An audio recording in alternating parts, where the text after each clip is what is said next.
The delegation said local people, not governments, were now in control of the talks and able to change the imposed chairman. Before we have any chairman, we have to have agreement about the procedures and the powers, and I think it's a fair bet that I wouldn't have said that if I was happy with the suggestion to the two governments. Of course I'm not happy with the suggestion to the two governments. We've made that absolutely clear. Just after 2 o'clock, the not all party talks were underway. In a bizarre display of semi-open government, the media were allowed pictures but no sound of the scene around the square of tables and opening addresses of the Prime Ministers. And evidence perhaps of a unionist victory. No George Mitchell, he never entered the room today. Unionists spent much of the afternoon discussing an alternative agenda and person to chair the talks. All day, unionists have been briefing the press, a soundbite dogfight to stop Sinn Féin hijacking the headlines outside the talks. What's not clear tonight is how far unionists have succeeded in dominating the agenda inside them. The Irish Prime Minister gave this reaction to the first roundtable peace negotiations since the IRA declared a ceasefire 2 years ago. There's only one absentee, and that's Sinn Féin, and all that needs to be done for them to take their place immediately is for the IRA to reinstate the ceasefire that they introduced in August of 1994 without any date for talks, without any structure for talks, without any guarantee of talks.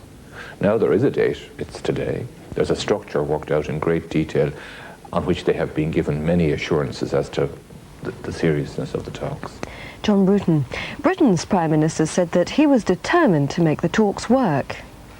We have spent 5 years getting to this circumstance where we've got people seated around the table, sitting down, waiting to talk about the future of Northern Ireland. Now, there are many cynics who said we would never get this far. Can't possibly do it, they said, but we have. They said we couldn't agree the frameworks, we have. We couldn't agree the Downing Street Declaration, we have. And all the other progress that has been made. And now the same people are saying, well, this will break down, people will do this, people will do that. And I dare say it will be bumpy. There are very important issues at stake. So yes, there are going to be bumps and setbacks and progress. But providing we get over the setbacks one by one, however painful they seem at the time, we will go moving on. John Major. The security spokesman for the Ulster Unionists, speaking to ITN, denied that his party was obstructing the talks over its opposition to the appointment of Senator Mitchell. We want to make progress, we want to be constructive, and we've tried very hard today to be constructive in terms of moving things forward. But there was such a hodgepodge in terms of the role of a chairman, not the question of the person. There was such a hodgepodge in terms of the agenda that we were presented with that really something had to be cleared up. Remember, we may well be negotiating, John, for the next year, even longer. It's important that even if it does take a day or two, that we get that off on a sound basis, a sound foundation. Sinn Féin polled 15% of the Northern Ireland vote recently, but were barred from taking part in the talks. Their chief negotiator had this reaction to the day's events. Our position is that we're not getting into the area of speculation about an IRA ceasefire. Primarily, I think that is the responsibility of the IRA and the British government, and the massive distrust and gulf which is between both sides. But you helped broker it last time. You helped broker it last time. And we are still prepared to work and to strive to bring about the conditions which would allow everyone to be involved in peace negotiations. Absolutely. And we are going to work, and we are going to, when we leave here today, continue to meet with people, to meet with representatives of the SDLP, to meet with representatives of the Irish government, in the hope that we can rebuild the peace process. Martin McGuinness. Other news now, and Israeli warplanes have shelled targets in South Lebanon in retaliation for an attack on an army patrol.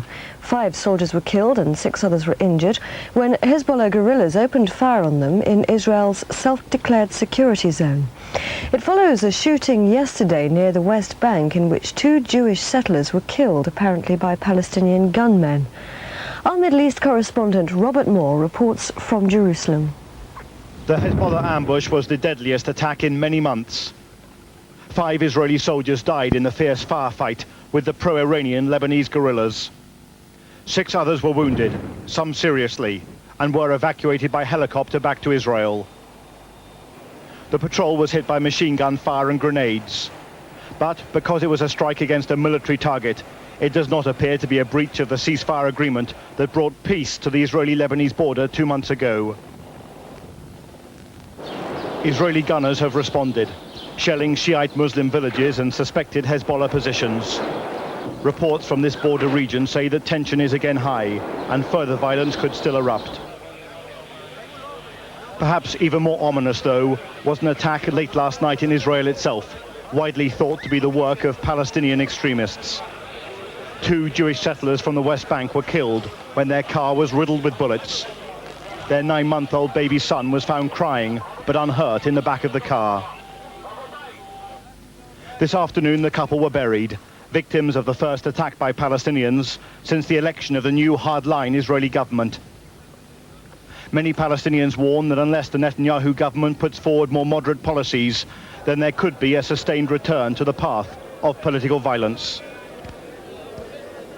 Prime Minister-elect Benjamin Netanyahu has made no comment either on the Lebanon situation or the deaths of the settlers.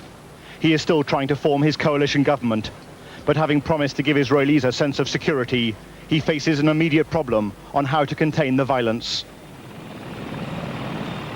As police are left to investigate the shooting of the settlers, both Hezbollah and Palestinian militants are warning of new attacks, and Israelis are waiting to see how their next tough-talking Prime Minister will respond.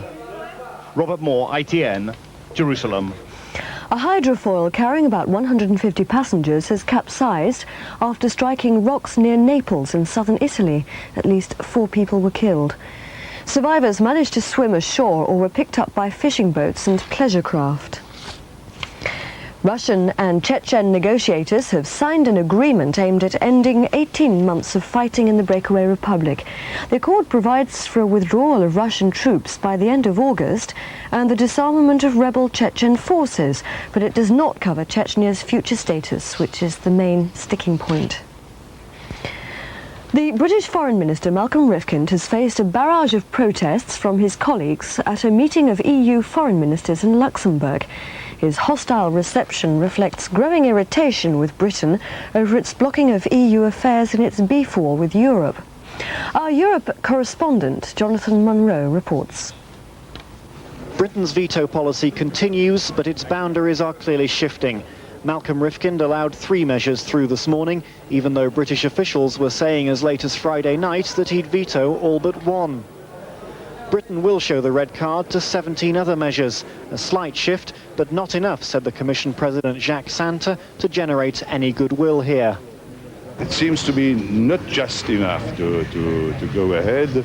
It's a first gesture, but I expect a more broad gesture this time. But is it the first sign of a British climb down, prompted perhaps by Mr Santer's stinging attack on the UK's tactics over the weekend?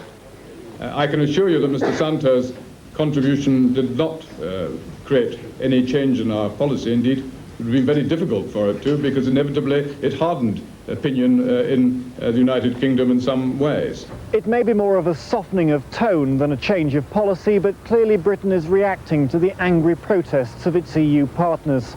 And in return, there was more optimistic language this morning from Mr Santer, who told the ministers that he could see the home straight in the beef crisis. Though, to be fair, no one else around the table is quite that confident. Separately today, the Fisheries Commissioner, Emma Bonino, will table her plans to cut fleets by 40%. On this, Britain's not alone in its opposition, though Greenpeace are here supporting the plan. Over the months ahead, fish could even eclipse beef as a battle royal. Jonathan Munro, ITN, Luxembourg. Although Britain's policy of non-cooperation is prompting the London government to veto most European measures, the issue of fishing was always likely to rock the boat. At the meeting today, the Fisheries Minister, Tony Baldry, said that there would be no question of decommissioning fishing boats unless Europe acts against what's known as quota hoppers. Those are ships from other nations which register in Britain and fish in its waters. Tim Wilcox reports. When the Fisheries Commissioner outlined her plans to reduce fishing in Europe's waters, she stressed that cuts were essential if the industry were to survive. Britain has already warned it will veto other EU measures unless the fishing policies are revised, and is leading protests today alongside Ireland and the Netherlands. But other countries, such as Spain, Portugal and Denmark, which have previously met reduction targets, are also likely to demand that the cuts are eased, arguing that the drop in levels of fish is being exaggerated. Environmental groups, however, disagree. We're facing a real conservation emergency today in marine fisheries. We have a situation where the United Nations Food and Agriculture Organization tells us that 70% of the world's fisheries are either fully fished, overexploited, depleted, or slowly recovering. That's very bad news for the marine ecosystem, and it's very bad news for human communities that depend on fisheries for their livelihoods. The Worldwide Fund for Nature is warning that the increasing fish wars may well turn into full-scale conflicts between nations, and they urged governments to resist pressure from their fishing industries to restore stocks. That, they say, is the only way to secure the millions of jobs that rely on the oceans.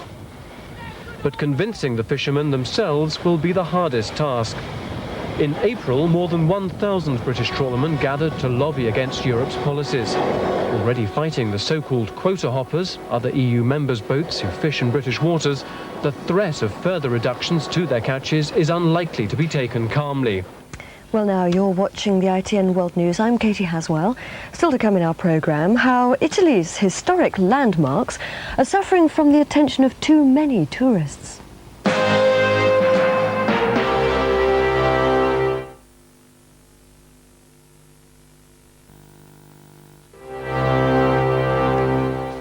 At least 6 people have been killed and 48 others have been wounded in 3 explosions in Pakistan's Punjab province. One of them was on a bus near the city of Gujranwala. 2 other blasts were reported in a market in the nearby town of Kamoke. They're the latest in a series of explosions in Punjab, which have left 50 people dead since April. Pakistani leaders have accused Indian intelligence agents of carrying out the attacks. New Delhi denies the charge. The Bangladesh's Supreme Court has rejected a plea by the jailed former President Hussein Mohammad Ershad to make an election campaign speech from prison. Campaigning for the general election closes at midnight on Monday. Police fear an outbreak of political violence in the run-up to Wednesday's vote, and they've launched a nationwide crackdown on illegal weapons. Unfortunately, the history of elections in our country has not been very happy. The words of the Chief Election Commissioner Abu Hena, briefing visiting news media. That admission had further impact when it emerged that the imprisoned former President Ershad wouldn't be allowed to make an election campaign speech from his cell. The electoral battle will be close between the 2 main parties, former Prime Minister Khaleda Zia's Bangladesh Nationalist Party, BNP, and Sheikh Hasina's Awami League. But the jailed Ershad's Yatiya party is expected to hold the balance in a probable hung parliament. Coloured posters have been restricted and curbs on transport introduced to keep candidates' expenses low. But more worrying than this is the possible threat to peace that the elections pose. To that end, police have launched a nationwide crackdown on illegal weapons. Tempted by rewards of up to nearly $400, hundreds of illicit firearms are being handed over to the police every day. This is just a small fraction of the 4,000 illegal weapons that are now in the hands of the police. Using a carrot and stick approach, they've asked Bangladeshis to inform on people they know are holding illegal weapons and ammunition. This will have an impact on the overall maintenance of law and order on the days preceding the election and also on the day of election. But some observers are worried about the future of democracy in Bangladesh. They fear that if the country's instability continues after this week's poll, the military could take power to end the standoff. In the Euro 96 soccer tournament, Scotland have drawn their opening match at Villa Park against Holland, who are one of the favourites. Scotland managed to hold them to a 0-0 draw. The last great United Nations conference of the century is underway in Istanbul. It's comparatively sparsely attended, with security men outnumbering heads of state. They're attempting to come to terms with the crisis of rapid urban growth. By the turn of the century, more than 3 billion people are expected to live in cities and towns. Across the water from Istanbul, the authorities in Cairo have been taking drastic action to reduce overcrowding by levelling illegal buildings around the pyramids. Peter Wilson reports. Cairo's teeming millions are pouring out of the city. They're building their homes here, on the once remote desert plateau. The Giza pyramids have stood for thousands of years, alone in an empty desert. Now they're the backdrop for new housing. Most of the buildings here are illegal, and the government is not prepared to stand by while Giza becomes part of the urban sprawl. This cafeteria is one of many targets for the bulldozers. Every demolition angers members of the local community, who feel they have little choice but to build here as space runs out in the city. The governments want to move them to new satellite cities, but they're too far from the capital and are empty. The human being was not taken into consideration. And they felt that when you make a new city here, people will move. People don't move. People don't move because they are tied to the land, they are tied to their business, they are tied to the culture, which is, if you ask me now to move, one of these people to move to a palace, they don't like to go, you see? If you invite them to go to the Hilton Hotel, they don't want to go. Those who do live in the satellite cities have a long journey to Cairo for work. Most of those who work in the capital prefer to live in whatever central accommodation they can find. The majority of workers live crammed into a single room, rather than move too far from regular employment. Mustafa Abdelrahman lives with his wife and 6 children in one small room in central Cairo.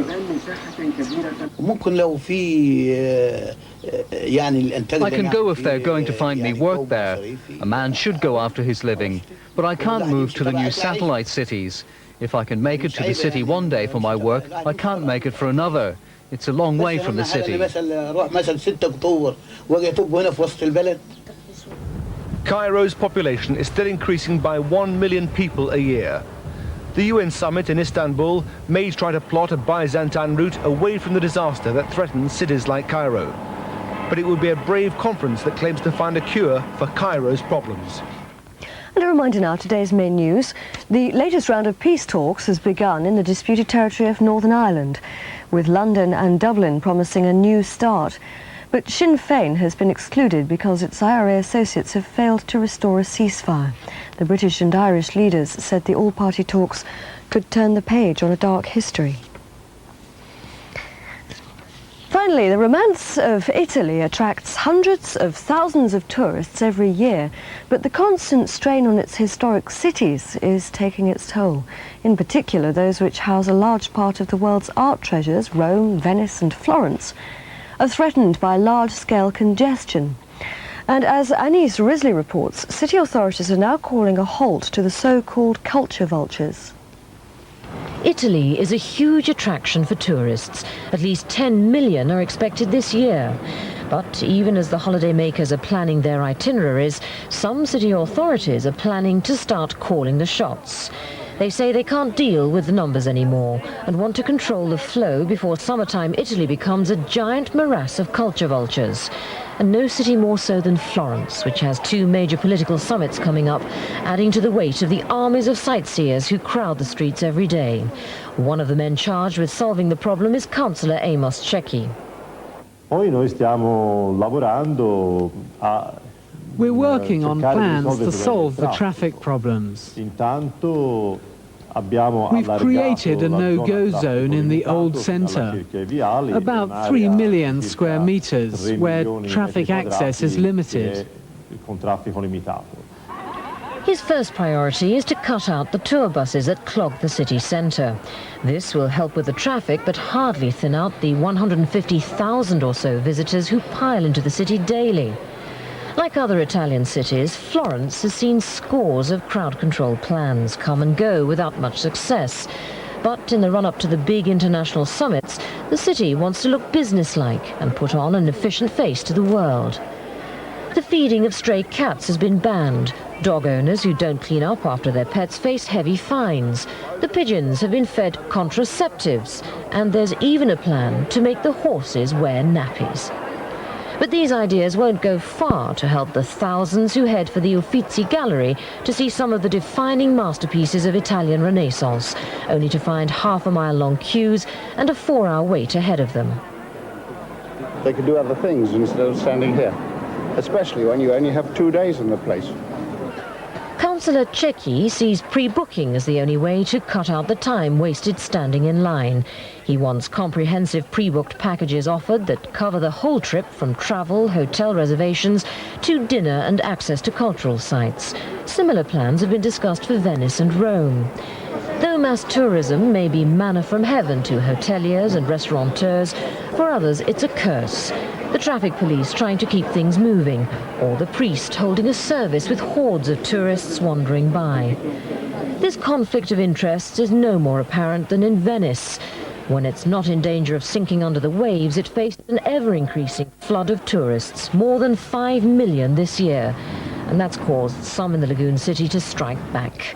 Officials at St. Mark's Basilica said intensive tourism violated the church as a place of worship.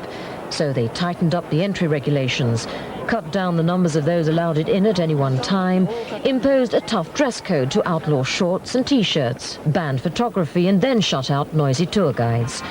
Another protest came from the gondoliers, who last season had enough of being rocked in the wake of the big tourist boats and made some waves of their own.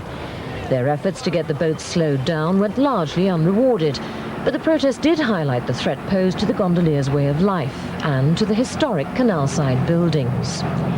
For many, like Councillor Cecchi, allowing tourism to take its own course unimpeded makes about as much sense as allowing loggers to have their own way in Amazonia.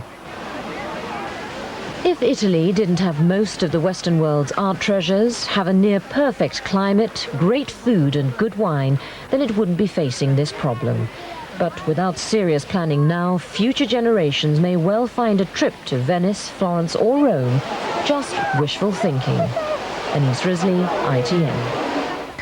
And you've been watching the ITN World News with me, Katie Haswell. We'll be back again very shortly. See you then. Bye-bye.